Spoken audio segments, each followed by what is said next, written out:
Hey, you. What's going on? It's been a week since we last seen each other. It's time for another episode of Movie Time. And in this episode, it's been about a week since the Oscar noms have been announced. And given some time to think about it, Blake and I, we talk about who are the true winners and losers from the announcement heading into this year's Oscars. We'll talk about the controversies and the debates surrounding what was announced. So definitely stick around and listen to our thoughts. And of course, don't forget, share your thoughts and comments in the comment section. So sit back, relax, grab your favorite snack. It's that time once again for Movie Time coming at you right now.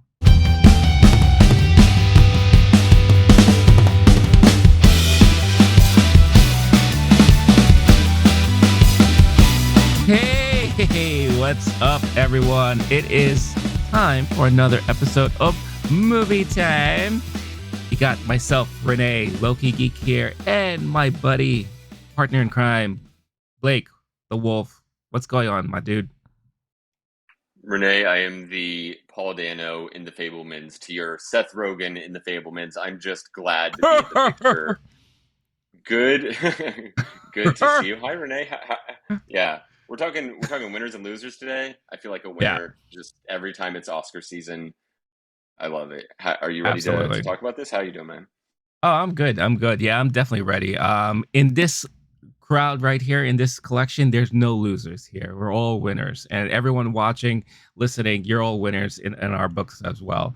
But yeah, it feels like it's been a while now since we heard the nominations, but it was literally just several days ago. So, but since then, there's been a lot of talk. If you have been keeping yourself up to date with the industry news and talk, there's been a lot of back and forth about some fallout from these nominations, but also some good stuff too. So, we definitely want to cover the winners and losers, snubs, whatever the case is, and all that good stuff now that we had some time to really think about what we witnessed and saw unveil in front of us. But before we go ahead and do all that, again, if you are brand new to this channel and you haven't seen us before, welcome. We're so happy you're here to talk about Oscars and movies and all the like. This is the Movie Time podcast, where we are a weekly movie review podcast where two buds get together and we talk about and bullshit about movies.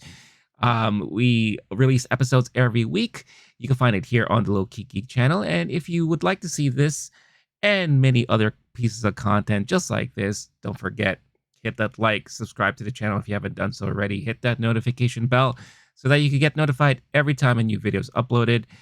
Thank you again to all the audio listeners out there. If you're looking for an audio version of this episode, you could find it on the Low Key Geek podcast channel. Just type it out on your podcast platform of choice where you could download this episode and many others. And if it prompts you, don't forget, leave a nice rating. Also, you could comment on those podcast episodes too. So go ahead and feel free to comment there as well. Before we talk about all the Oscar goodness, we kind of like to start the week off or start the episode off talking about, maybe a movie or two that we've seen this past week. Um, I haven't watched anything. I feel like this week, after the whole Oscar nominations, I was just kind of like spent with movie talks. So I took a break and actually started playing some video games for a change, which is something I haven't Nice. done in a while.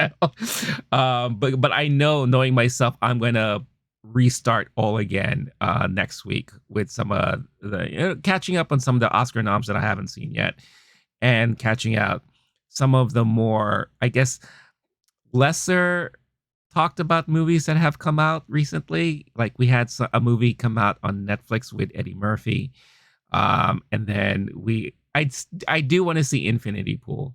There's something about that movie that I'm very morbidly curious about, so I definitely want to catch that. So that's how it is on my end. What about you, Blake? Seen anything worth talking about? I kind of wish I was in your boat. I'm instead went straight into my obsessive compulsive mode with movie watching, and as soon as the nominations were out, I was like, "Yeah, it's gonna be a marathon, not a sprint."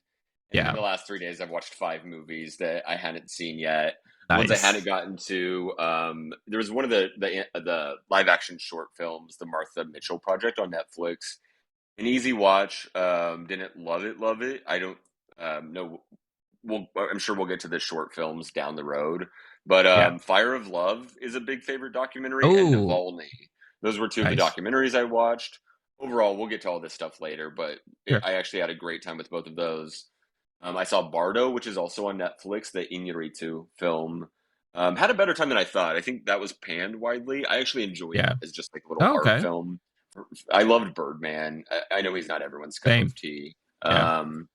But then the one I saw literally this morning, I happened to wake up early and went to the morning showing at AMC of The Whale, the Brendan Oh, Fraser okay. vehicle, which I guess did it get other nominations? I have to pull up my list, but I know he's the main contender in that category. But Hong Chow for Yeah. supporting Hmm. makeup and hairstyling. So we got three. I'm glad that that was one of those. There will be a bunch of the animated shorts and stuff where it's only got the one, and I'll just kind of watch it just to knock it off that list. And every year somehow I see a random movie Diane Warren has a song in the end credits just for Right. the song in the end credits, which is I need help. But for now, the way actually it was very moving, and I see why people enjoyed it. I see why people enjoyed the Brendan Fraser of it. Yeah. I know that some people talked about it being a body transformation role, and my understanding is it's not. It's mainly special effects and body Hmm. mold and stuff like that. But nonetheless, to have to, even if I don't know to what degree he did do weight gaining stuff, but to some degree, he's putting food in his mouth at an alarming rate. He's Oh, yeah. breathing differently. He's speaking differently. He did at least some version of acting, transformative acting, even if I don't know to what degree body stuff. But that was it was very moving. Some parts are hard to watch.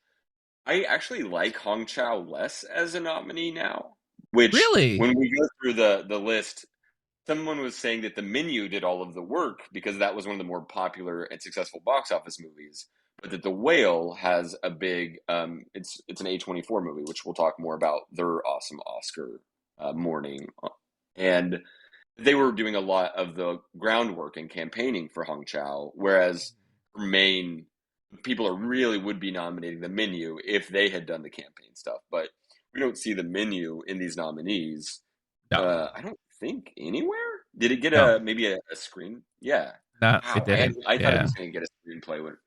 I did too. Um, Yeah. Wild. So yeah, I think that makes sense to me in a way. I still would have gone Dolly De Leon as just if you're going with one performance, but Hong Chow being in two movies that people took seriously, and actually, The Whale has been successful. I was at the 11 a.m. showing on a Saturday. The theater was about half full, and my Really? understanding is even before the nominations, it was making steadily more money than people thought. So, yeah, overall, I recommend it. Um, for certain folks, like there are scenes that are hard to watch, and it might be Mhm. it's pretty depressing at times, but there's also an inspirational message behind it. So overall, I thought it paid off pretty well, and I'm very glad I saw it and glad we do this every year. Even though I Cool. can't Yeah. help myself, I'd be doing it anyway.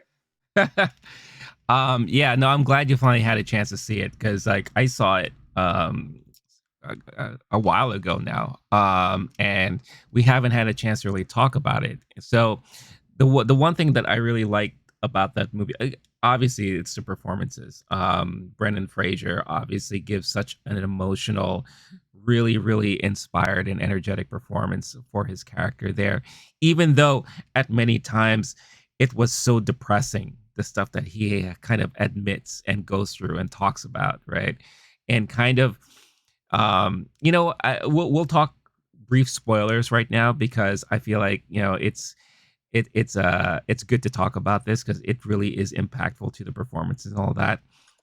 His relationship with his daughter and how he's trying to save a lot of that, and how he spent most of his time trying to rekindle those relationships and connections because he knew he was getting close to the end of his life. And that's basically how the movie ended. It was so sad seeing him with his mantra every time something bad was happening, as he felt like maybe a heart attack was coming on or something like that. he had this whole mantra that he would have to go through because, basically he wants to hear something that he finds to be beautiful. And that's kind of like the last things he wants to hear before he goes. And it happens to be the book report that his daughter wrote about Moby Dick. All that was very touching and heartwarming. And again, the performances are great. I'm surprised you weren't a fan of Hong Chau's performance in it because I feel like It was after good. I'm seeing. not saying it was Okay. terrible, but it just to me it wasn't it wasn't a top five of the year. That's all Okay. I'm saying. It was good, and her performance in the menu was good. I mean, neither of them would have outperformed a few other people I had. I mentioned Dolly De Hmm. Leon just because that was Triangle of Sadness was a big favorite of mine, Yeah. and that was like the one I was pulling for of the people who Hmm. didn't get nominated. But I'm not even sure.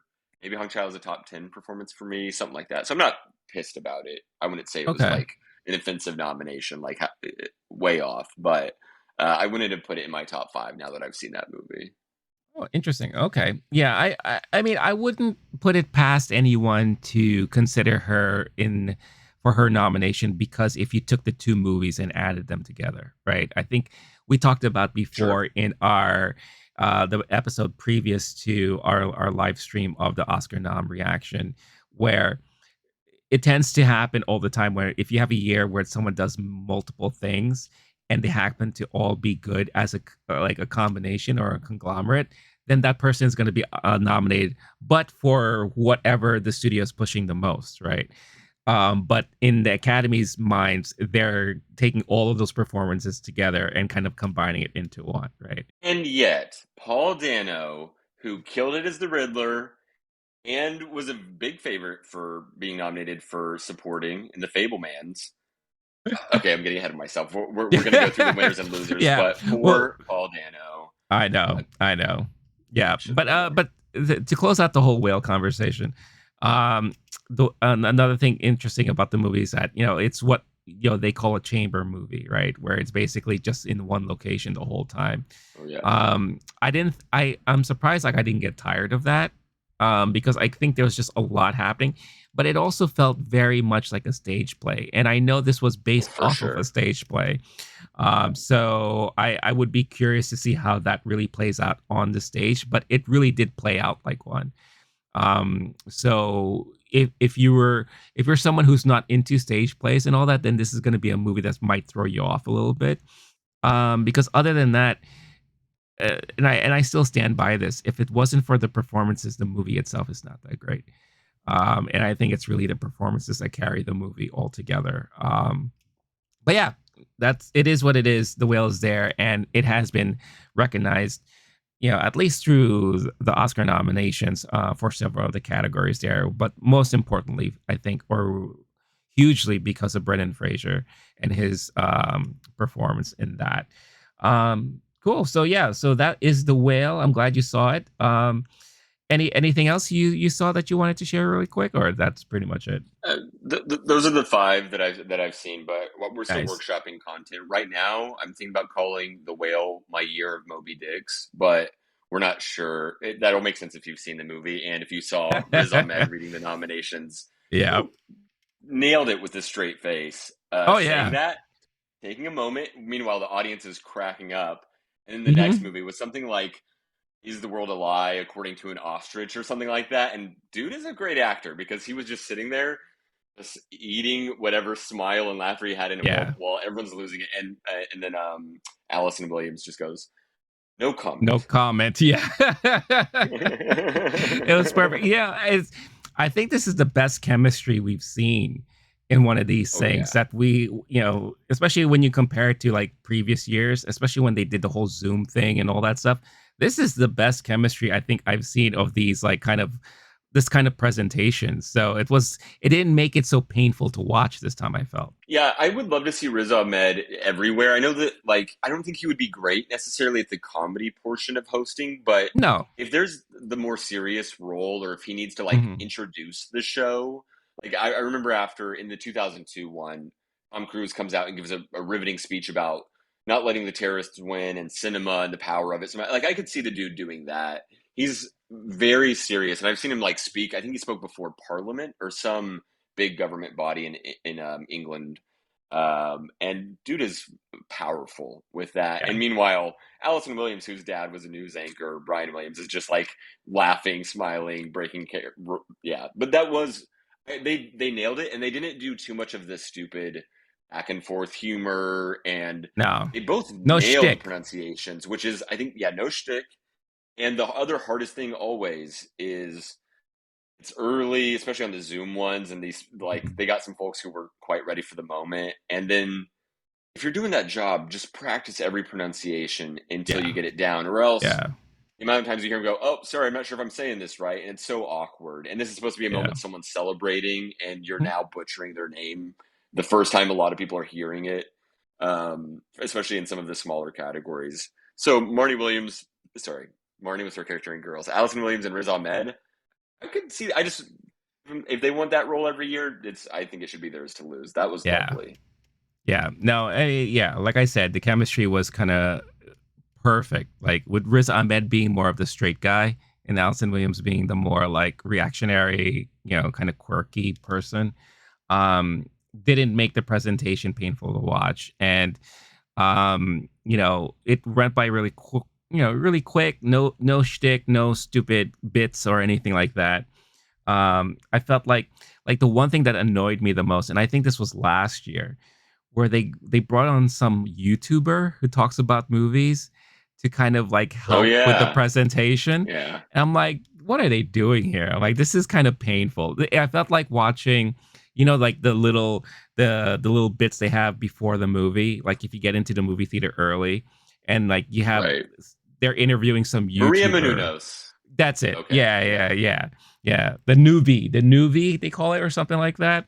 And she's like going through like all this trivia questions, and this young 20-something-year-old who doesn't know that A League of Their Own is a baseball movie. So I'm just like, all right, right, whatever. right, right. But yeah, so yeah, since we're already talking about the nominations, let's go ahead and dive into it, because there's definitely been a lot of talk since that's come and gone. First, let's recap like the biggest winners from the groups there, about the ones who got the most nominations altogether. So you have Everything Everywhere All at Once, Everything, who got a, everywhere. oh my god, We're everywhere. everywhere. 11 nominations altogether. You have All Quiet on the Western Front and Banshees tying with 9 each.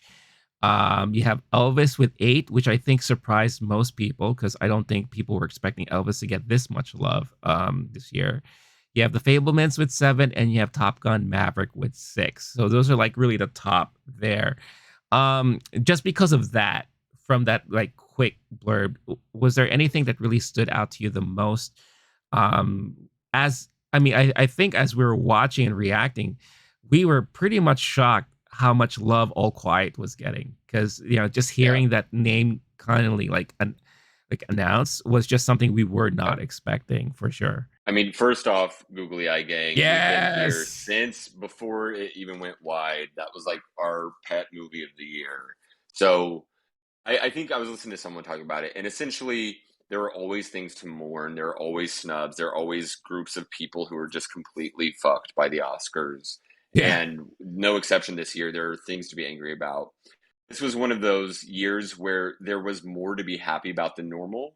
So I don't want to ignore just their literal injustices and their snubs and the Andrea Riseborough of it all. There's definitely things to like talk through, Yeah. um, and that the Oscars need to get their shit together on.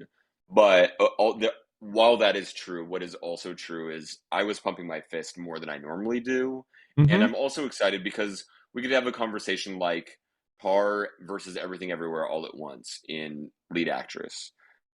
Often the conversation is like Nomadland and Power of the Dog and movies that are just like that I'm not as passionate about. Yeah. Um, and it'll just and then the conversation will get like Bohemian Rhapsody and La La Land and just like movies where the conversation will be muddier and more annoying and more obnoxious and the like, well, I used to like this thing and then the director said something at the an award speech that now makes me rethink, are they a good person or not? And like we have plenty of time to get through all of that. Right now, we've got some Yeah. pretty pure, pretty um, plenty of things to be excited about.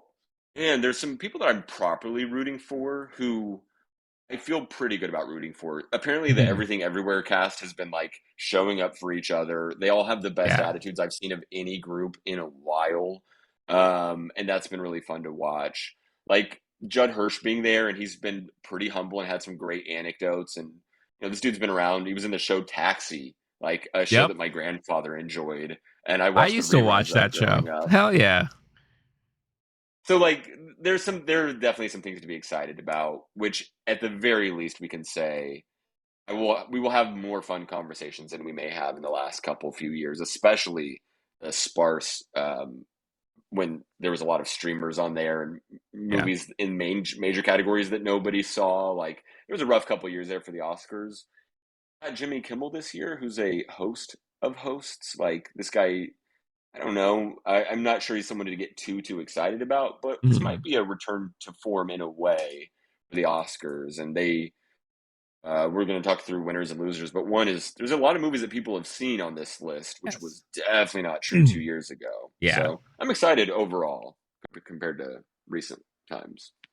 Yeah, and I think that's been the challenge of the whole academy, like trying to get more people to watch the presentation, more people invested and all that. I think for you and I, the reason why we're so invested is because we saw this one particular movie that we just fell in love with, and rightfully so, it's getting all the love and attention that it's getting now. And then and then performances, like the performances that we've mostly enjoyed throughout the year have all been recognized, and we're all kind of been rooting for them and championing for them this whole Oh, time. don't And say all. Oh, well, I have the right to be pissed off on a few of well, these. a good amount, a good amount, a good amount, Yes, and it will, yeah, and absolutely. we'll, Yes. yeah, and we'll definitely talk more about that, especially weeks leading to the actual show. We're definitely going to be having more conversations as we kind of recap and revisit some of these things that we've seen, because a lot of these movies we may have seen earlier in the year, and maybe our mindsets have changed if we rewatch it. Who's to say, who's to know? But yeah, let's dive into some of the winners right now. And I would have to say the number one winner in my book is A24 as a studio. The fact that in their whole history, this is the most nominations that they've ever gotten in a single year for anything that they've helped put out. So was it 18 nominations altogether for their properties, which span 6 movies. So you have Everything Everywhere All at Once, Marcel the Shell with Shoes On, Causeway, After Sun, The Whale, and Close. So that in itself is phenomenal. If you have been following us enough, listening to us, you know how huge of fans we are of A24. We have episodes dedicated to A24. That's how much we just love that production house and that studio. So I think you and I were both extremely thrilled with their success this time around. Yo, I'm serious. I remember our first conversations about that movie back in March, and it was like, this is Mhm. going to be our favorite, and our guess from history is that this won't be recognized by the Oscars. Yeah. I think I was more gung ho about it then, where I was saying, I think it has to be. And you were more skeptical, which you had the full right to be, of just saying, like, no, they normally don't take sci fi movies seriously. They normally Yeah. don't take movies like this seriously. And that's absolutely correct. But this movie is undeniable, and Yeah. we saw that. That was our first video that kind of blew up, and the the most excitable I've been about a film in a Mhm. long time. It's currently in my top 10 movies on Letterboxd, and a lot of people were hyped about it. So far, the only backlash I've really seen to Everything Everywhere is there's a certain toxicity within the fan base of people who are being angry at people who don't love the movie. And if that's your biggest problem, is online Reddit bros being like a little too hyped about your movie, that's not the worst No. sin of a movie. Like there's another world where we have worst nominees, and you've got a blonde up there, and you have to have just the worst conversations about things that director has said. And Yeah. this is a movie that it's pretty easy to get behind, so much so that the only backlash I've seen so far is that there's always some movie that has a surge and momentum closer to the time of release. We're talking about the nominees overall. All Quiet. My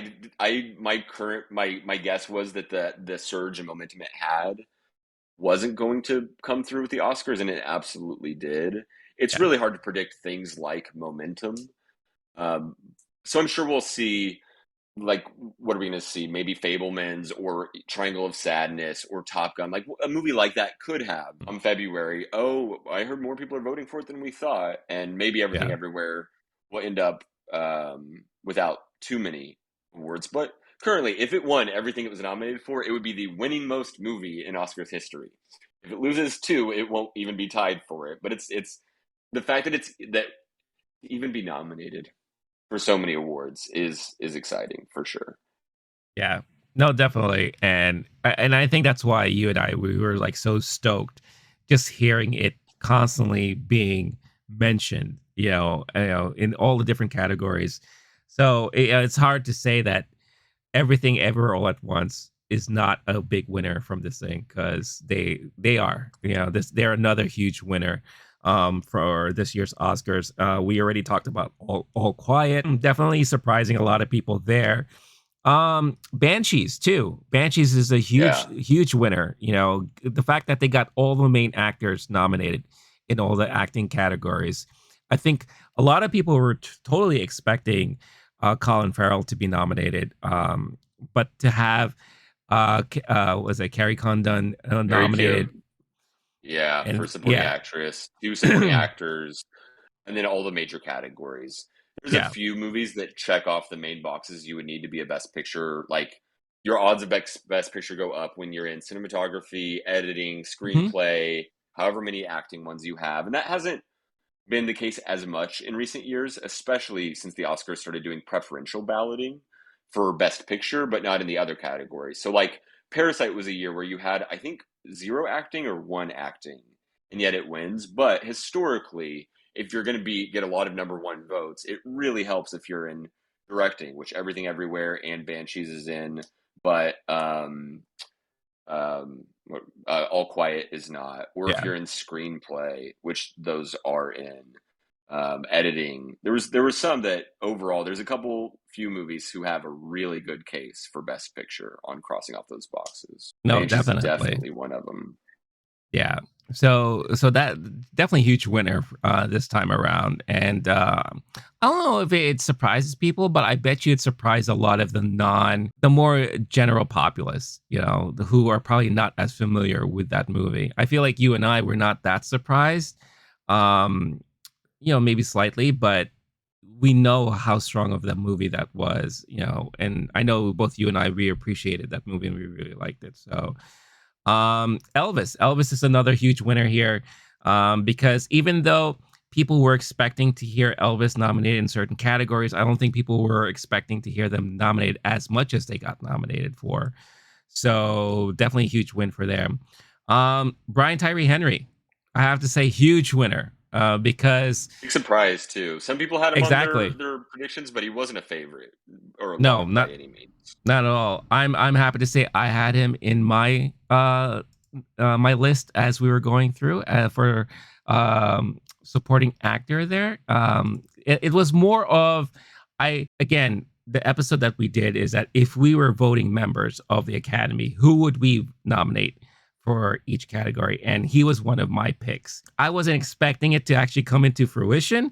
So it was definitely very, very cool to see. And I was very happy for that. So for him, huge win. On the same note, a huge surprise and win for Andrea Riseborough, uh, who I think you Nope. could actually look at it as a negative or positive. I think you definitely more swing towards the negative side of things. So I'm going to see the movie. I haven't yet, which no one had until this nomination list came out, unless you were in some elite Hollywood circle where you get Oh invited yeah, to whoever, like Edward Norton's viewing party in his living room yeah. or whatever.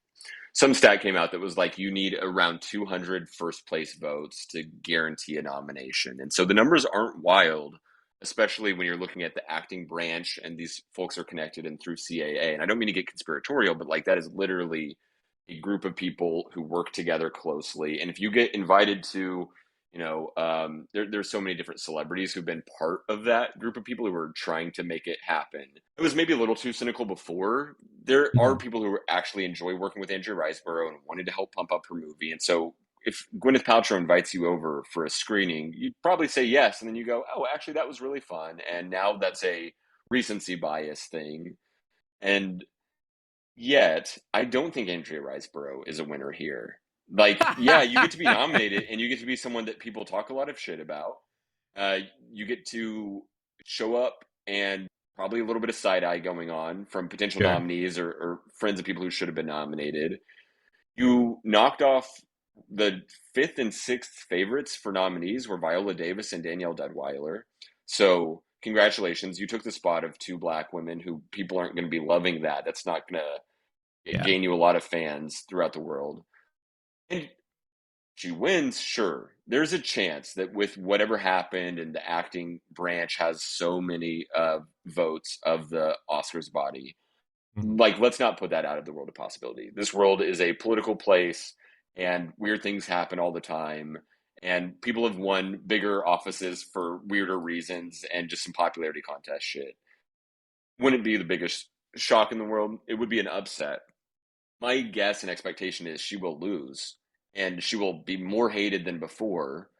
Probably won't get nominated again. And yet Danielle Deadwyler, folks were predicting this will be the first of many nominations she has in her lifetime. This might actually help Danielle Deadwyler in the long run of her career and people doing the makeup nominations, which you mentioned Brian Tyree Henry. You could have and should have gotten in for Beale, if Beale Street Could Talk a few years ago. And so some folks are looking at this as more of a makeup nomination. I think he'll get nominated a bunch in our lifetimes. And I wouldn't be surprised if someone like a Danielle Deadwyler would. Viola Davis might be another scenario where whatever movie she puts out next, it could be a freaking rom com horror movie, and the Oscars might finally take something like that seriously in order to make up for this. So we'll see. I know that the campaigning will probably look differently in years moving forward Oh yeah. until everyone's doing this, and maybe it Mhm. becomes a more level playing field in some way. That might be kind of nice, and in the long run, lead to more equitable results. We'll see. But Yeah. this year, I honestly think of Andrea Riseborough as I don't want to be in the spot where all I have is something to lose and my reputation suffers because people the amount of people going, don't take that one seriously. That was gross. Like, I don't think you want that on your career, even if you got in. Congratulations. You'll be a forever one time nominee. Well, it also depends on how she is as an individual. From the Right. reports that I've been reading and seeing, is that she was very much involved in this whole big campaign push that she was doing. Yeah, she had like a campaign team that were doing stuff to kind of like spread the word, and like in essence, they were harassing people basically. So let's just go in, because so this is like perfect timing too, because literally 2 days ago, there was an Breaking article. news. Yeah, there was a breaking news article that came out, basically stating that the Academy is going to be conducting a review because of Andrea's campaign and how they approached certain things and aspects. Basically, from this article, I gathered that her campaign team got in touch with a lot of like major members of the academy to kind of push them to check out the movie and do them a solid and kind of spread the word and all that stuff. Now, the academy also has certain rules as to when studios were allowed to send email blasts to their academy members whenever they're promoting the movies for their campaign, and I believe each studio is limited to one email blast a week. From the report I read, it said that this team blasted 3 times a week to get more eyes on things. And basically, it was just a lot of like, "Hey, you're my friend. Do me a favor. Check out this movie, and if you like it, spread the word or tell other people to watch it and all that kind of stuff like that." So in essence, it worked for them because obviously she got the surprise nomination. But what does that mean for other people involved in the process and all that? Did she do the thing that she was allowed to do and actually benefited from it, where other people could have done the same exact thing? Right? Like it's kind of hard to say right now. But a lot of people are speculating that because of this, it is definitely going to hurt her reputation in the long run. Yeah. Because unfortunately, every time you cause any kind of controversy or drama that affects other people who are like were looked on upon as more of the clear-cut favorites, especially when you're talking about trying to make the Academy and the Oscars more inclusive. That definitely will not look good on your record if you are the one that caused the stir that forfeited the votes from a person like Viola Davis or uh what's her name again? From Till. Danielle Uh Deadweiler. that's a yeah, Danielle, right? So it's going to be very, very interesting to see how this is going to affect things moving forward. I mean, it's definitely going to probably change and put more structure in the whole campaigning process for studios and those involved. But if anything, I think this is the one of the first times in recent history that the politics of it all is really coming into the spotlight. And for someone Hmm. like you and I, we are somewhat mostly familiar with the politics involved, behind the scenes when it comes to Oscar nominations and the voting process and all that. I learned more this year Yeah. now because of this and because of something else we're going to talk about later when it comes to international film.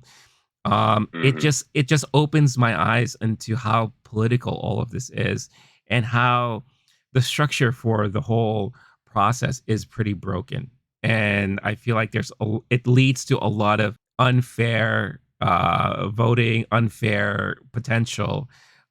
It's not very open and representative, or it can be as representative as I think people would wish it would be. So we're definitely going to talk more about that later, but that definitely leads more to that discussion as to, wow, all this stuff really happens behind the scenes. Especially when you're out there saying, oh, why didn't so and so get nominated? He did such a great job, and everyone kept talking about him. Well, maybe the studio didn't push for him. Maybe, the campaign wasn't as strong, or someone else got into people's ears and they kind of swayed their votes and all that. So if it sounds very much like regular politics, you're damn right. It pretty much is. So Yep. very, very interesting. So on the additional research, there's a couple fun anecdotes which I'll get to, but Yeah. there have been 9 Oscar nominations revoked in history, Yes. and the two most recent ones are for stuff very much like this. So Yeah. one thing I learned, they wouldn't replace her nomination with whoever got the sixth most votes. Yeah. It would just be 4 nominees then, which could change things. Would be interesting to see for sure. Somebody was saying that this actually hurts Kate Blanchett's chances, even though Kate Blanchett was saying Andrea Riseborough's name from a stage recently, which Right. might be part of Right. this cynical campaign. Yeah. But now, if there was going to be someone who did whatever degree of, you could call it woke voting, but also like some version of like equitable voting or being considerate of some of the fuckery that happens and biases that Hmm. happen in voting, that now you only have, unless I'm miscounting it, you have one person of color in that category. Yeah. And also, with people being more upset about Danielle Deadweiler and Viola Davis, you might have more people looking to do some version of, especially with Kate Blanchett being in on the Andrea Riseborough of it all. If it gets pulled, that's not a good look to have been cat to have been from the stage campaigning for Andrea Riseborough.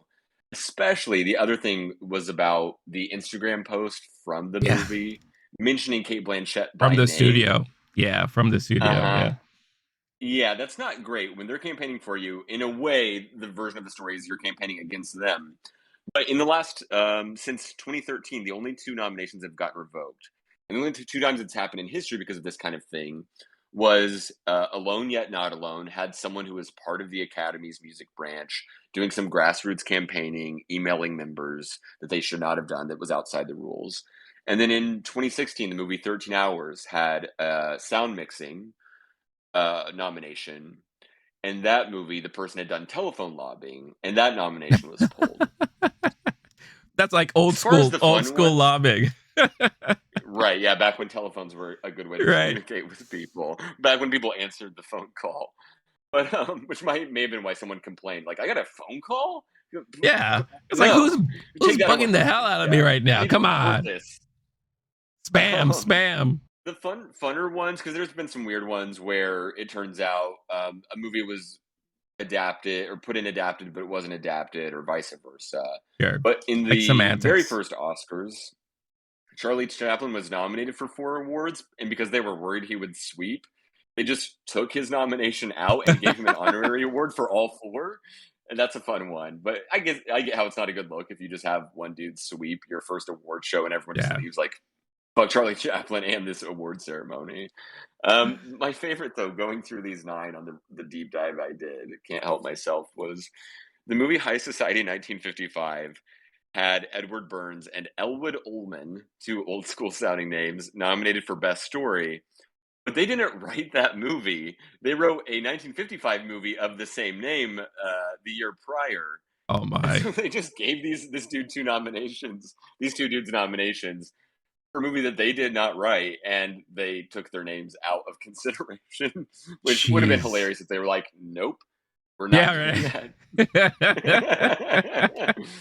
But that's one of my favorite little bits of Oscar history we've uncovered in all of this super fun research. Which some of it not so fun. We'll get to international later, Yeah. but yeah, it's great. Not a good sign when you become more familiar with the rules when reviewing the fairness of a process. That's when we know Yeah. we're in the weeds a bit much, and there's some bullshit going on. Well, it's definitely educational, and at least it makes me feel more informed again why these things happen. Also, just to close out on the whole Andrea stuff, the thing you mentioned, and in case those of you are not understanding exactly, well, how does an Instagram post kind of put a negative thing on things? So one of the rules, according to the Academy, when it comes to campaigning, is that you can't mention other people who are considered for nominations in your conversations about your own nomination or a certain movie that you are campaigning. So Kate Blanchett was misquoted about speaking highly about Andrea's, but for a different type of work and not necessarily for her movie. But you had the studio of the movie who used that quote or a portion of the quote as part of their Instagram post, right? As far as like their campaign for To Leslie. Well, so that was one of them. There was a misquote where Yeah, somebody said it was a top five movie, and they had misquoted them saying it was a top right. five Yeah, acting performance, and that's not the case. But that's actually a Richard Roper quote. Where Kate Blanchett comes into it is because somebody was comparing performances. And I right, think they said something in it like, "This is a better performance than Kate Blanchett," something right, like right. that. Yeah, Which it wasn't quite that overt, but it just mentioned Kate Blanchett's by name, and this is the "I'm a Mac and I'm a PC and Kate yeah. Blanchett sucks" version of campaigning that you're definitely not allowed to do. Right. Right. Yeah. So again, there's a lot of these like little things that not everyone would be familiar with or be aware of. So again, this was very educational for a lot of us, especially if fans of movies and us within like the pundit world and wherever the case is. So very, very interesting stuff. And I think since this is getting more attention nowadays, and of course with social media, um, it's definitely going to lead to uh, potential changes on how these things are handled in the future. And yeah, if you want my honest opinion, you're right. Andrea's not going to win. She's not going to win at all. She's not going to get any votes. There's already potential that her nomination might get pulled. We don't know yet. I think that's to be determined next week, honestly, or this upcoming week. So it's just going to be one of those like talking moments about the nominations for was it the 95th Academy Awards. Oh yeah, there's this actress Andrea Riseborough who did this full-on campaign and lost her nomination. And by the way, what is she doing now? Off-Broadway stuff or something. Like who knows? Hopefully it's not going to be that drastic. But to close out my list of Wait, winners no, here on my I list. heard Oh yeah, what's she that? was actually going to be doing a video game composing. Let's not say what movie that is in case it'd be a spoiler, but cinephiles know what I'm talking about. Oh man, that's so good. Not That's canceled. She's just doing other work in another she's just country doing far other away work. That's from right. where she Yeah. wants to be. Yeah. Yeah. Oh. She's doing voice work now. Which is a very For lucrative business. Halo 7 or something like that. Yeah, Right. can't wait. Can't wait. Oh man. Hey guys, I hope you're enjoying this episode so far. But before we continue, I wanted to quickly talk about Bulletproof Coffee. Bulletproof Coffee is my favorite coffee of choice to start off my mornings with. Why? Because it's clean coffee. What does that mean? Well, one, there are no chemicals in it. Why? Because they go through this multi step process of making sure that all of their beans are fully clean and free of any chemicals so that when you get the beans delivered to you, it is the pure beans, the pure coffee, the goodness that you've been wanting, the taste, the flavor, and the nutritional value as well, without worrying about any added chemicals or anything else put into the mix there. It also doesn't have that weird acidic taste that some coffees give you. I don't know how about you, but for me, some coffees kind of give me that weird sensation in my stomach, makes me a little burpy, and it kind of drags me down a little bit instead of really waking me up, which is something that I need from my coffee every day. Bulletproof also offers a lot of keto-friendly snacks and supplements, anything that you need to kind of add to your everyday nutritional needs, add to your diet, pretty much transforms the way you feel every day. So for a limited time, if you use this code on that you see on the screen right now, Low Key Geek, all caps, one word, you can get 15% off your order. So what is it better than that, right? Check out the link in the description of this episode. Use this code, get yourself your discount, and make your mornings a little bit more bulletproof with Bulletproof Coffee.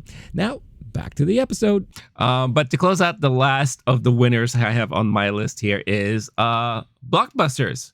Blockbusters finally got Oh, recognition, yep. which is something that we were, wondering if we would ever see happen. And especially since, again, the Academy is trying so hard to pull in everyone to watch their awards program. But the only best way to do that is you include movies that people actually watched. So this year for Best Picture, we finally got nominations for movies that actually performed well at the box office because people actually went out and watched them, like Top Gun Maverick, for example, Avatar Way of Water. Everything Everywhere, it could be considered in that pool too, because it was like a buzzy thing and people were talking about it, and kind of word of mouth led to all that kind of stuff. So it was really good to see that. Performances, not performances, but like movies like The Batman got recognized in some of the technical categories, but that's always to be expected. But it's always good to see, at least in the Best Picture category, which obviously is the mother of them all, to have at least two major blockbusters in there that people were buzzing about all throughout the year. So huge win for blockbusters in general, and we're hoping that we're going to see more of that um, in future iterations. But was there anything else that you would be considered like huge wins for this year? I've got a few, but first I'm going to go off of that one. Then I can go Yeah. down the next couple on my list.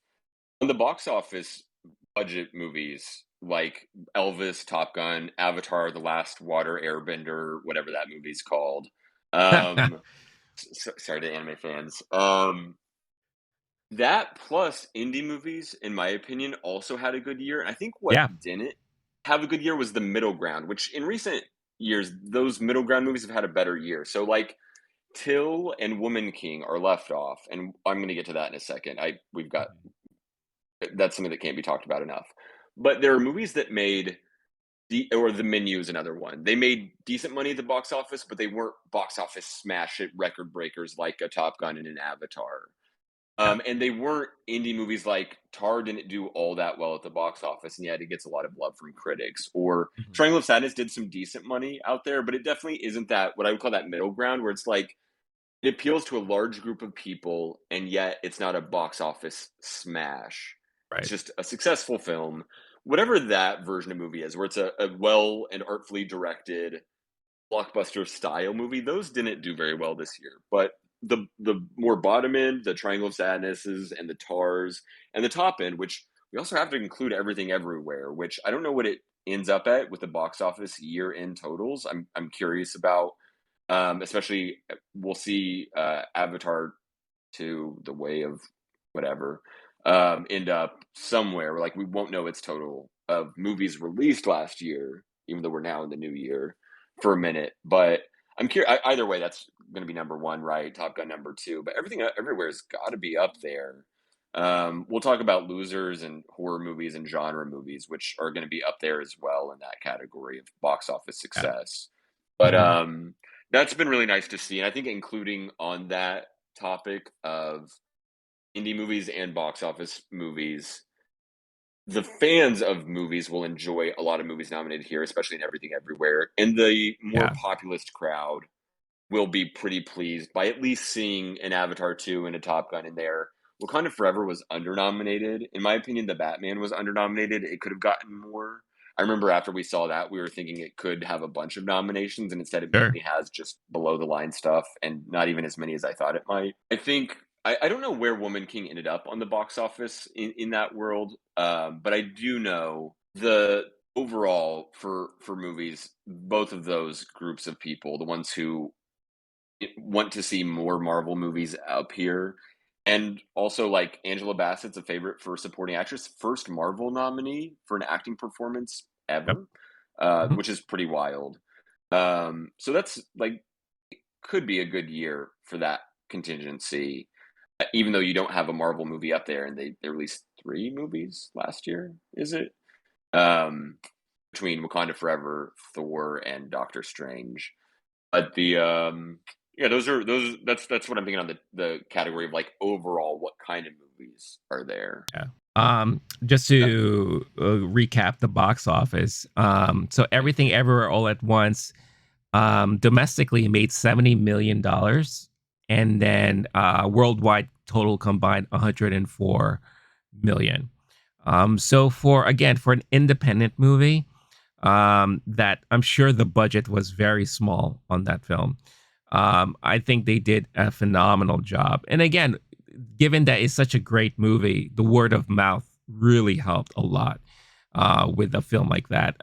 And Women King, um, the Woman King did 67 million domestically, 92 million worldwide. So a little behind Everything Everywhere. But I think for that movie particularly, it was really just Viola Davis's performance that really, drove home that movie into a lot of people's heads. Yeah, but also I think there's a couple supporting folks that could have been in there in the conversation, which is at some point we go down the list of people who were eligible and Mhm. should have been nominated, and it starts to look pretty bad. I think we're going to losers as a topic next, Yeah. and we're just going Yeah. over If winners you're now. if you're Okay. done with winners, yeah. No, I think the other main things worth mentioning are non-Pixar style animated movies. We had a few, and normally there's like one indie style animated movie, but between Puss in Boots kind of changing the game a little bit, in my opinion, with animation styles, where they just kind of take that Pixar style and advance it further. And by I'm talking about like the Pixar looking movies. Some years those are 4 or 5 out of the nominees, and we also had a Marcel the Shell, and we had Pinocchio, 2 proper art house style movies, a Guillermo del Toro and an A24 in those. That I think it's a good year for that. Another one I'll say is like there this year, I think it set a record or it's close for 16 first time nominees in the acting categories out of 20. So supporting and main lead for actress and actor. 16 of those first time nominees, and all of the acting, the actor categories for lead actor, all of those are first time performances. And of which we've got a Colin Farrell and a Brendan Fraser. And then in the supporting, we've got Kiwi Kwan. Those are all kind of comeback stories of people who Oh were yeah. in big Mhm. movies before in their career and weren't taken as seriously, and then are having great years. And that's been a really fun narrative. Everybody loves an underdog. Mhm. I think in all of this, like Michelle Yeoh ends up as a winner kind of no matter what. Even if she loses, she'll get more crowd support on her side after something like that. But there's like a sad lining to that. Some people are saying this might be Michelle Yeoh's only chance at a movie nomination, which is tragic, but that's kind of the world we live in. I assume Kate Blanchett will be here again. It's not every year where you get a Michelle Yeoh movie where she's cast in a lead role, and Sure. it's a movie that people are taking seriously and is successful enough. There's not enough casting opportunities for the Michelle Yeohs and the Viola Davises of the world to where we might not see them too many more times in the future. But either way, another thing which we'll get to can get to losers in a second and the Academy and their issues with race and gender. But this year set a record for Asian nominees or nominees of Asian descent. In acting, we had Stephanie Su from Everything Everywhere, which was a pleasant surprise, and then the expected Michelle Yeoh and Kiwi Kwan. The directing, the screenplay, the picture itself, and a few of the other, especially the below the line stuff. That sorry for that movie. But then in general, we had a few other with Hong Chow, someone of Asian descent. We had Dolly De Leon, I think, was someone we would have had in our list or would have been up there. That was a snub in that category. But also, like, the country of India had original song RRR. They have a movie in live action short film, or sorry, documentary short and main documentary. Overall, and there's a few other folks on the list. Overall, it's been a big year for that. I kind of wanted to see 38 at the Garden, considering that in the In this documentary short short documentary. is what it would Yeah. have been. Yeah, what it would have been nominated for. So I don't know how much of that is groundswell support with recent anti-Asian violence happening in the news, and there might be some version of wokeness. But also, this is just a great year for these performances, and having a Daniel Kwan up there for director, and he's a young dude, and this is the first time he's been nominated for anything. Um, there's just the work is undeniable in that way. And we can when we talk about international feature, and when we talk about like the Daniel Deadweiler and Viola Davis not getting nominated, it's not a clear case of, oh yeah, congratulations, Oscars, you fixed your race problem. There's not going to be an Everything Everywhere every year which is uh, responsible for a whole bunch of these nominations. So I don't think it's necessarily like you fix things. I think it's just sometimes these movies are undeniable, and then there's more going into it with the politics and behind the scenes of everything like that. But that was, I think, the last thing I have on my winners list. Cool. Yeah. So let's dive into the losers and snubs now, because we running a little long here, and I want to make sure we get to talk about everything. So definitely, I think on my list here, the losers, snubs, whatever you want to call it, is genre films. I think more genre films should be considered. Mia Goth recently has been interviewed, and she's a little bit disappointed that, especially her being like a major horror movie star right now. She was in 2 movies last year. She's in one now that just came out recently, with Infinity Pool. And people are, and I saw X, and her performance is actually really, really good. And now she did the sequel to that, or the prequel, if you want to call it, with Pearl. So people have been praising her performances and all that.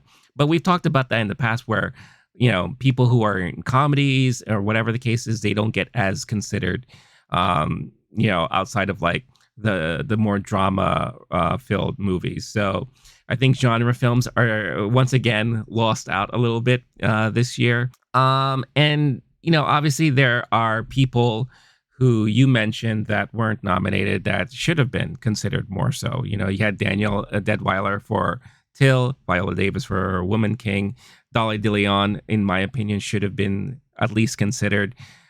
Especially since a lot of people were talking about her performance in Triangle of Sadness. Janelle Monáe for Glass Onion. I think her performance was extremely strong for that movie. As far as snubs are concerned, these are some of the major snubs, and it's unfortunate that these snubs happen to also be all female and women of color. So that formed a huge narrative that's happening now in the industry, and the people who are talking about kind of like the fallout and backlash of the nominations and the announcements. It's unfortunate that this seems to be an unfortunate trend, which also coincides with the lack of female directors being nominated for the directing category. Sarah Polley for Women Talking, Gina Prince Bythewood for The Woman King, Maria Schrader for She Said, and Charlotte Wells for After Sun. Even though these movies have been considered in other categories, you have Women Talking, nominated for Best Picture, which we weren't expecting to hear at all, which is fascinating. We have After Sun being nominated in screenplay, I believe, if I remember correctly. But the lack of She Said being nominated or considered in anything is something that was a little disappointing. But yeah, I think the narrative there is that the lack of female directors and just unfortunate snubs from female performances in general is pretty unfortunate. And lastly, and I think also most importantly, in my opinion, and I'm sure to a lot of people out there who were really, really rooting for this movie, if you were part of our live stream at the very beginning of the live stream, I had a bunch of people come in supporting this film and hoping that it was going to do really well. And that's RRR, or Triple R, as I like to call it. I think it surprised a lot of people that it wasn't considered for international film. Only got the one nomination for song, which I think it really deserves, and I think, in my opinion, it's going to win. But the fact that no international film nomination, I knew it was going to be a long shot, but I was hoping the director was going to get maybe a nod, or maybe have it, nominated for Best Picture, since it caused a lot of buzz last year, and it was a huge phenom and hit. After digging in some more information and all that, again, diving right back into politics of it all, and I'm sure a lot of people are not aware of why something like a Triple R is not nominated for international feature. And basically, it is the responsibility of the country where the movie resonates in, or it resides in. Every year, countries, or the country's academy, or their version of the academy, helps promote and pushes through and submits films that they want to be considered for Oscar consideration. That's why in international film, you don't only see the name of the film, but you see the country where it's from, where it's resided, and who's representing it, because it is a country nomination along with it. India decided not to submit RRR. So according to this article that I read, I believe it was on the Hollywood Reporter, it says here, instead of Triple R, the Film Federation of India went with The Last Film Show, an autobiographical coming-of-age drama about young boys' burgeoning love of movies. India has a tendency to avoid submitting films that reflect the cultural specificity, sorry, that's a tough word, of Bollywood and Tollywood narratives, with their genre busting exuberance and musical expressivity. Wow, a lot of tough words there. I'm glad I didn't go to college. It continues to say that may have been the biggest hurdle for RRR from the start, and its final undoing in the process. Others have theorized that the way the movie appears to embrace Hindu nationalism, thus rendering Muslims as the enemy, was more than a little problematic on the home front. So it caused probably some ripples in the community there in India. It kind of shows you the politics and everything that is involved behind the scenes in order for films like that to be considered for any type of nomination or consideration for the Oscars and all that. Hearing all that, and I know it surprised me, and I found it pretty damn disappointing.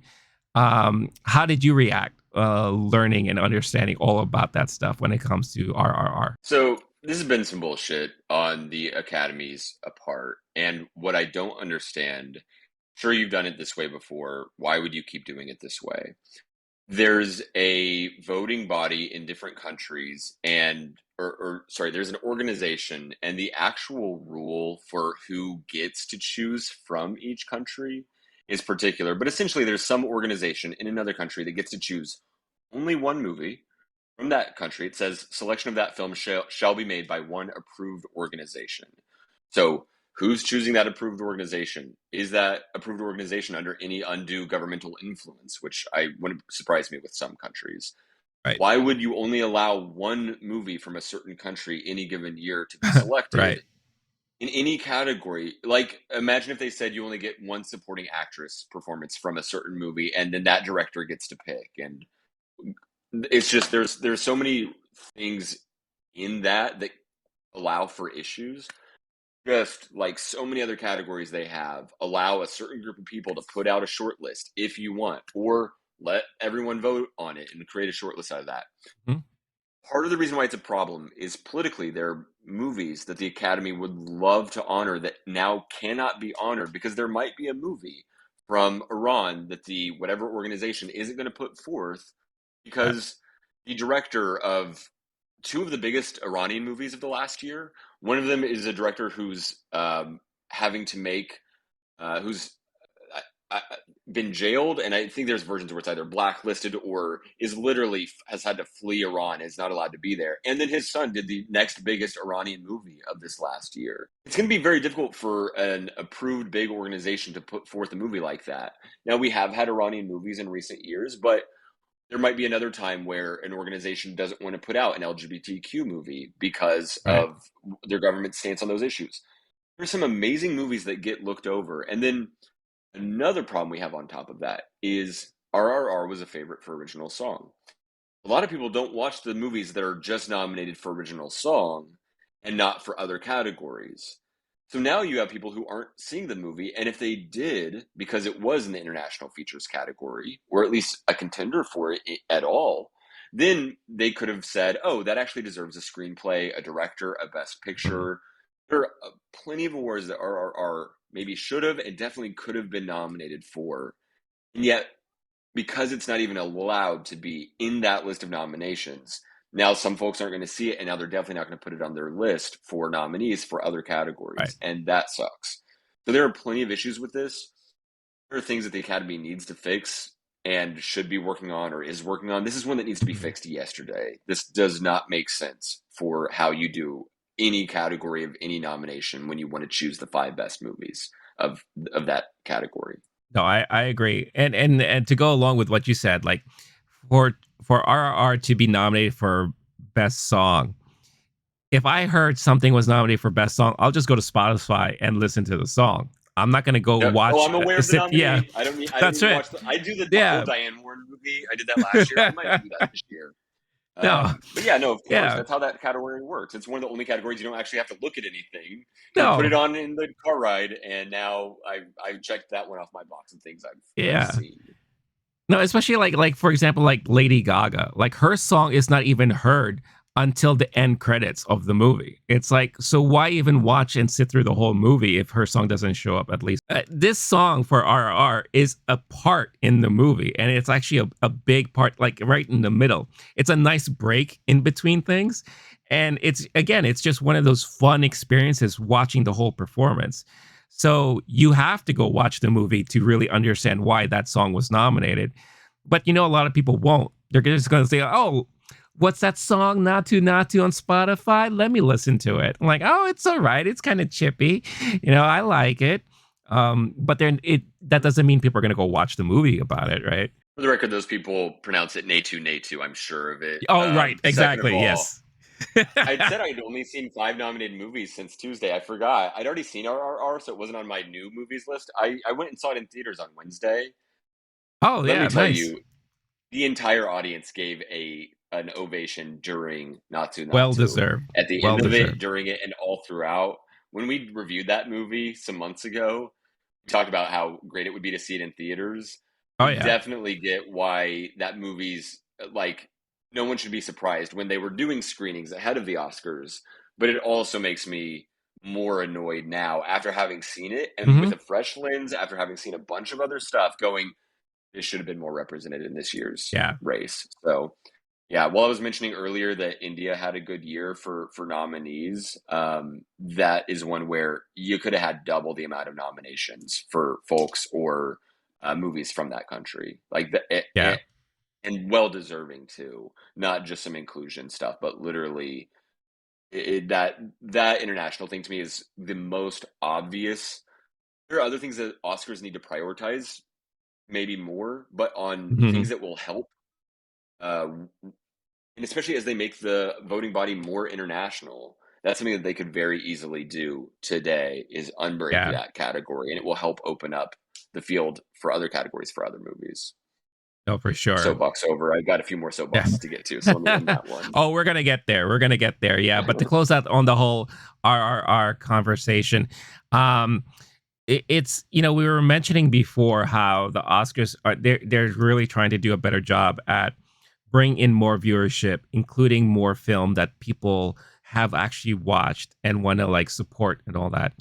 This was like a big knock towards the Oscars in that case, where whether or not they had the control over it, they could not include this film in their nominations for international feature film, which could have brought in a huge conglomerate of overseas international viewers to the program, and also just more people in general like you and I, or certain generations who could not stop talking about this movie since it hit Netflix this last year. So it's unfortunate that it's like two steps forward, it's like one step forward, two steps back, right? So it's like it's been a lot of that stuff, and it would be great to see these things change in the future with all the rules, with all the restrictions, and I think the idea of curating a short list, put together by the official Academy board or something, can help alleviate a lot of these things.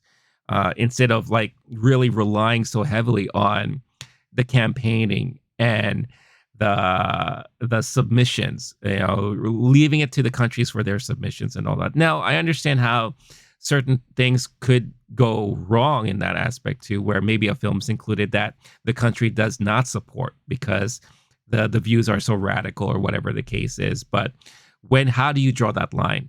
How do you know unless you actually go forward and try to do something like that? So we'll see what happens in future iterations, but it's just unfortunate that a movie like RRR was so heavily dinged because of such bullshit rules and regulations and missteps and all that stuff like that. So so again, if you were wondering why you didn't see more of RRR during the Oscar noms, that's mostly and mainly the reasons why that's the case there. But do you any other thing from your end about losers snubs?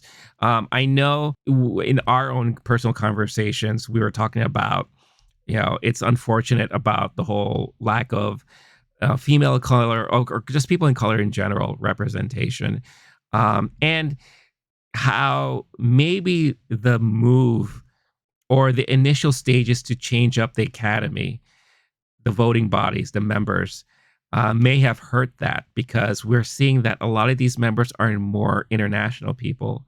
Hence why we are seeing a lot of more international consideration as far as films are concerned. But that could, negatively affect other things too. So, do you want to speak up more about that? Yeah, absolutely.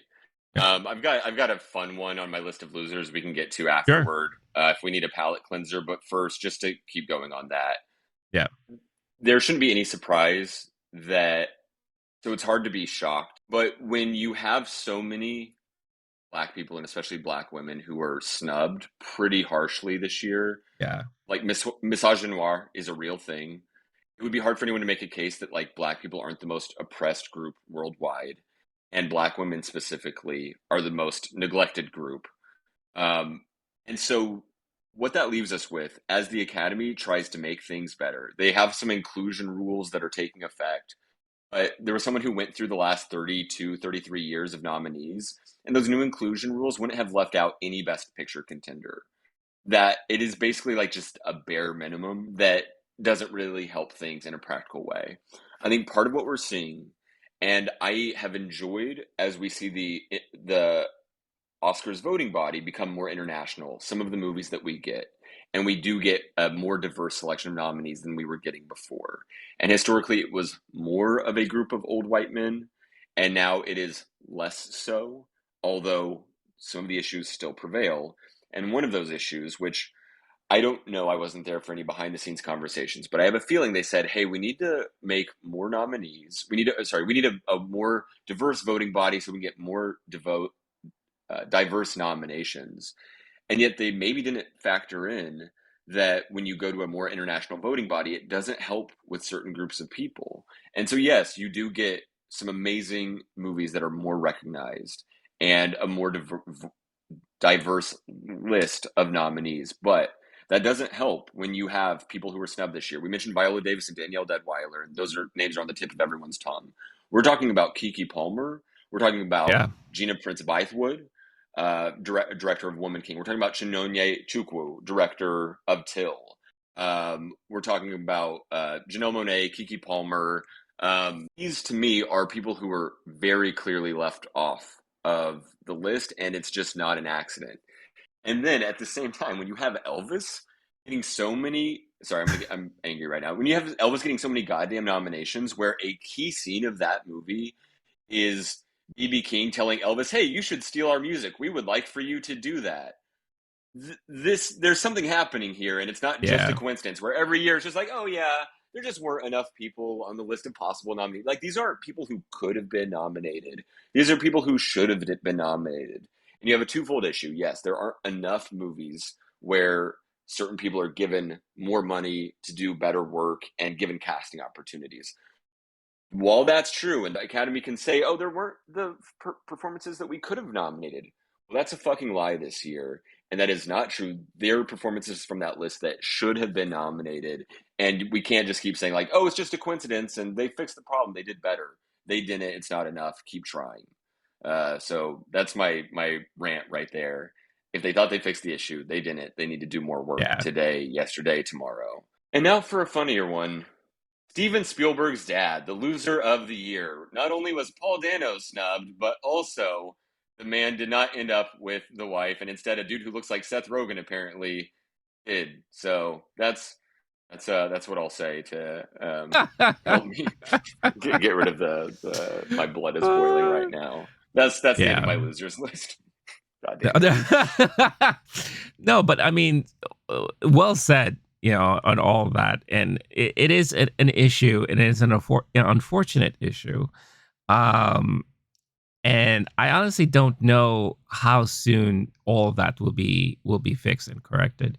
The good thing, again, with something like this happening now, is with social media and all that, more people are getting more and more aware of these problems. As more of the behind the scenes stuff is being revealed, with articles like we just read or mentioned, insights and all that, and people talking about it, and taking to social media to kind of spread the awareness of all this stuff, then the stuff definitely has to change from there, and all that. Now, I think the counter argument could possibly be, well, we had 8 strong performances and only 5 people can get nominated. So it is quite possible that someone's going to get left off of that list. I don't know how true that would be if you had a proper voting body or, proper, the rules in place as far as like who's available for nominations, or who is being, who's the short list is, or what studios are promoting, the rules to campaigning and all that stuff like that. I think, again, the whole Andrea Riseborough thing is really putting to light about all of these bad situations and all of these things behind the scenes. If she didn't push through with that aggressive campaign, who would have been considered for sure? And I guess it's easy to say, yeah, maybe Viola Davis would have gotten in there, but maybe it would have been Jennifer Lawrence though instead, because would that be surprising to anybody if Viola Davis still got snubbed? Yeah. No, and Nope isn't in there. Wakanda Forever isn't in there. Nope got fully blanked. Till got fully blanked. Yeah. It's really hard to look at a coincidence every single year and not start to see a pattern. Right. Yeah. So I don't know.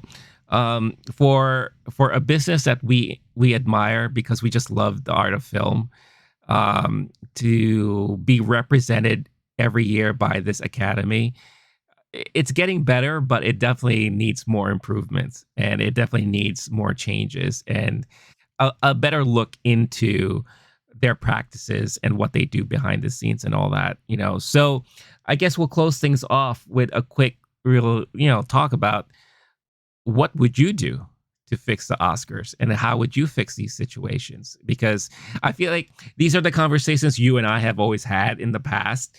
Like if they did it like this, or if they did it like that, then maybe this would work and all that. Now with all of these things coming to the forefront, what would you do if you had the chance to fix everything within the Oscars, what would you do? What were some of the things that you would do? So I have a couple quick fixes. We talked about the international one. Turn that into a group of people who shortlist it if you want, Yeah. or make it everyone's allowed to put forth international movies, and you can have two from a country or something like that. As far as the issue of race, I think a lot of folks are chicken shit and they say, well, there may or may not be an issue, and we don't want to ask people, are you black? And then we don't want to just add more black people, and then that will hurt, and that'll cause more. No, it's okay to do that when you're dealing with equity and trying to solve a Mhm. problem, is to intentionally go out of your way to fix the problem by asking someone how they identify or how they fill out the census or when they fill out certain categories, and then prioritize folks. Like, that is a diversity initiative that should have been taken on when they first tried to solve this problem. And I know we're saying things are getting better, and I think in the nominees overall, things are, but I think it's possible that we see, as the voting body becomes more international, I'm not trying to disparage the international community, but I don't think it would be wild to say that it could become harder for black people and black women Yeah. to get nominated, especially when I've talked to folks from other countries, and this is a generalization, but they'll say, oh, you guys are very sensitive about race in America, and we're okay with talking about it openly or joking about it, and it's not as loaded into their past, which sometimes is a hell of a thing to say, and is totally not true. But also, I think it would be a fair generalization to say that there's been less reckoning with racial history when a country didn't have a civil war. And so as you make more international voting body, you might see certain types of movies get more love than they would have otherwise, and that's beautiful. But you also might see certain groups, such as black nominees and black women, become even more overlooked. I wouldn't be surprised if that's part of what's going on when we have so many gross oversights. So that's Yeah. one thing I would do to help fix it. The only other one I have, which isn't as serious, but there's a few categories that would be fun to see and would be more interesting. Everyone complains about the length of the ceremony. You could have things that take up a couple minutes and they read off a list of names at some point, or ones that are more fun awards. Like when the Grammys does Best New Artist, that's a very exciting category every year, and it gets new fan bases brought into the ceremony. Do a Mhm. best new rising stars, something like that, and you could have Okay. actors and or directors in the same category. But what happens often, and I don't think we have it this year, but there will be someone who's an 8-year-old child actor who had an amazing performance, like an Abigail Breslin in Little Miss Sunshine, or I think it was Sure. Beast of No Nation, or there was a movie in recent years where that happened. That's happened plenty of times. That person could be in that category, and then they don't take away, because there's some excitement there, which can sometimes get a nomination, and take it away from someone who is also deserving. But also, you could put them in this category, and that's a very exciting category now. There's another one where you talked about the genre issue. I don't know if you want to do like a best genre film award or best horror comedy. I don't know how you fix that with the voting body of asking someone, how do you identify? And if you're in the horror movie world now, you get to, Right. I'm not sure how that works, but there definitely needs to be more there. But another couple categories that I think would make sense to include are casting. The Golden Globes has, I think it's the Globes. They have the ensemble Ensemble. performance, or Yeah. it's they have, and then also I think SAG does for sure. Mhm. But the casting one, that's a very important role in movies, and another one is stunts, and you might include that in visual effects. But now we're having a lot of questions in now that they've combined sound categories, and then there's visual effects and editing, and to some degree, stunts are somewhat included in those. That's a very important category that has a whole bunch of people Yeah. who are only in movies and are very underseen. That could lead to one of the most fun on air segments, is if you have like a recreation of certain stunts or something like that, or like put it in throughout the Oscars, right? When they're doing an original song, you have those stunt people. Like there's a version of that that makes the show more exciting and has more people represented. You don't have to add length of time to the performance. I do think that they should always have the original song contenders, at least most years, perform there. You could do some of the things faster and do some montages. There are different ways to shorten the length of the show and get more nominees and more exciting nominees and more exciting categories in there. Those are some things I would do for sure. Yeah. I mean, all good ideas, and I think it's one of those tough things where I understand the Academy, they want to be very prestigious and they want to have like like the ultimate tiered award ceremony for such a momentous event and all that. So you don't want to like do too much to kind of lean more towards like the MTV Movie Awards, or the Golden Globes is at times I consider to be a joke because of their categories like comedy, musical, and all that bullshit, which I never understood and I hate. But I'm sure there is a fine line that you could find that maybe introducing just some new categories to freshen things up and to allow for more of that inclusion to happen and take place would be great. I think maybe not so much relying on what the studios submit as far as what is to be available to nominate. I think there should be just an overall committee within the Academy that kind of like presents this short list of, okay, we've reviewed 200 of the movies that came out all of last year, and we think these are the things that should be considered, and then bam, bam, bam, each category and all that stuff like that. And then or could be like this or is could be, available to be right. considered. Right. When I went through yeah. mine, I just looked at every movie I saw and was like, oh yeah, this one had good acting, so now I'm going to look at it a little closer. Right. And here's the ones that are allowed. I don't like the idea of too much committee because then you have to get a certain group of people to make sure it's representative, and that's difficult. But to just say these are the ones, and would we get rid of campaigning completely? Is that a terrible idea? Because Cate Blanchett is literally on a big stage yelling about how campaigning is stupid. And I honestly don't disagree. No. Yeah. It's I hate the fact that there's so much politics involved in it, and there really shouldn't be. And the fact that we're having this discussion about campaigning and how it benefited someone but really screwed a lot of other people out of it. It's just so poor. It doesn't represent the Academy that well at all. And it just, I don't know. It just feels like, it's like that popularity contest, like when you're at school and you're running for class president and you're like handing out cookies like in the hall, like, hey, vote for me. Or I think of like Napoleon Dynamite, giving away like the shirts or the little like ribbon thingies, like vote for Summer, vote for Summer. It's just so disgusting. Instead of a speech. Yeah. Or I'll give everyone free day-long recess or whatever. Yeah, it's stupid. Right. It makes things worse. I don't think anyone's better off for it. Somebody was saying that people get upset about these awards, and I think rightfully so, because we take it seriously enough to talk about it this long. Yeah. But they were saying it's not a movie that's the best. It's not a show that's the best movies of the year, the best performances. It's the performances or movies that a group of generally old, cis, straight white men take seriously, and who the studio who put the movie out there has enough money and a campaign team to go put it out there, and the person is likable and glad handling and shaking and kissing babies. So once you put all these together, now it is the best of all these things together. That's not what we want. We want the best movies or the most popular ones or something. Yeah. But definitely not the best campaigning. That sucks. That's not good for anybody. No, because again, that's why you get what we got this time. Like again, to Leslie, who saw that movie? Nobody. I don't know anyone who's seen that movie. I don't even think most of the people involved in the movie actually saw it themselves at this point. I mean, to be completely honest, the movie, I don't know what it's about. Is that possible?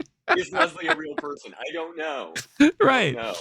And I should have known something was afoot.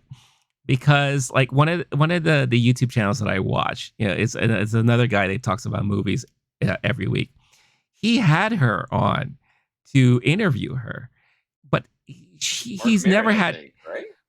No. It's not Mark. She had some big name. Sorry, I was listening to Todd Field's interview earlier. No. She's been working the circuit for sure. She's been like making the rounds. I won't be it'll be hilarious if I see her on Hot Wings. If she is like on the hot ones, like next week, this campaign has went off the rails somehow. She's a guest host of The Daily Show all of a sudden. taking over for Trevor Noah. Yeah. Oh my God. Yeah. And If she's 1 doing week. all the morning talk shows. Oh, Michael that's it. Shannon and Andrea Yeah. Riseborough. Sure. Yeah. Hedda Koteb, whatever. Yeah. Yeah. Oh my God. It is really ridiculous. And yeah, I agree. I would love it if the campaigning would be cut off, or if it's done so that, yeah, feel free to campaign, but that's not going to really hugely influence the voting body of the Academy. If somehow that could be done with like certain stipulations and rules and blocks and all that kind of stuff like that. But lastly, just to close out on the whole race problem and recognition and inclusion, I think it it's not under sole responsibility in the Academy itself. I think it's just Hollywood in general. Give more people chances to actually do stuff. More films with black people in it, more black filmmakers, more opportunities for black actors and actresses, more opportunities for just people of color in general to have more opportunities to produce, make, and all these kinds of things. Once we see more of that happening and more in a equal playing field, then it's going to be no longer a question as, well, why wasn't this thing nominated? Why wasn't this person nominated? Because now it should all be somewhat an even playing field at that point. Now, if we see more of that happening and then we're still seeing this issue happening, then obviously we know where the problem lies and all that. I'm sorry, we are already in that world. I'm not saying that there doesn't need to be more resources given to black filmmakers and creators. That is true, but what is also true is that there are people who should have been nominated this year. You and I talked about those people. We named them on our ballots or our likely nominees, and they weren't included. So we know that both problems exist at the same time. Oh, of course. No, of course. No, absolutely. I mean, I'm not saying one is better than the other. I mean, I think it starts one place first, and that's Hollywood in general, right? I feel like that should be more looked in and more like, absolutely, whatever the case is. But at the same time, the Academy also needs to change and has their issues and all that stuff like that. It's just one of those things where both needs to happen in order for them to sync, in a better way. And I don't know how soon we're going to see those changes happening or whatever it is, but there's definitely more stuff that needs to be said about how all of it is put together and how all of it is structured. Little by little, I guess, progress is a good thing, and some progress has happened. A little bit, maybe. I don't know. Let's go Michelle Yeoh. I'm pulling for Michelle Yeoh for Best Actress. Absolutely. Oh, yeah. And I honestly, I'm kind of rooting for Andrea Riseborough to get pulled on only because of the campaigning of it all. I mean, I will see to Leslie, but I might put that one off till the end in case they pull it. Yeah. And I just want to have wasted my time on that. Yeah, that might be a film that might be a week before. If she's still if it's still nominated, if she's still there, I'm like, all right, then I'll watch it right before we do our ballots and all that. But yeah, that's pretty much the end of our episode today. Thank you so much for watching. Of course, we would love to hear all of your thoughts about winners, the losers, the snubs, the controversies, the issues, all of that stuff. Let us know in the comments. What are some of the things that really rang out to you that really like, hey, I didn't know about that. Let us know. Let's have a discussion because again, we love having discussions with all of you. All of you great and wonderful people. Like I say, no losers in any of this here in this community. We're all winners and we all come out of it with big smiles and winning grins and all that stuff. But before we close out and people are not aware yet of where they could find you, where can people find you online there, Blake? Thank you so much for asking, Renee. I can be found on the Letterboxd film app with the screen name of Last Name Wolf. That is where you can find me. Awesome. And make sure you do find him because he is a great follow on Letterboxd. As for me, I'm also on Letterboxd, and I will make a better effort to be more of a presence on Letterboxd. Again, that's my resolution this year. We're still in January, so I'm working on it. We believe you. Okay.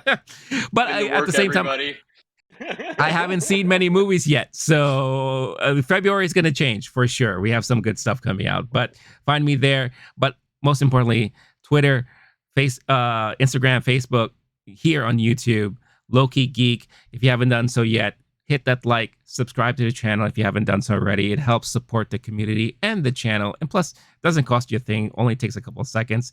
Hit that notification bell so you get notified every time a new video is uploaded. If you're looking for an audio version of this episode, you can find it on the Low Key Geek channel on your podcast platform of choice, where you can download this and many other episodes there. And to our audio listeners, again, thank you so much for listening. This has been Movie Time. I've been Renee. That's been Blake. We're out of here. Stay cool, stay classy, stay safe, and stay sane.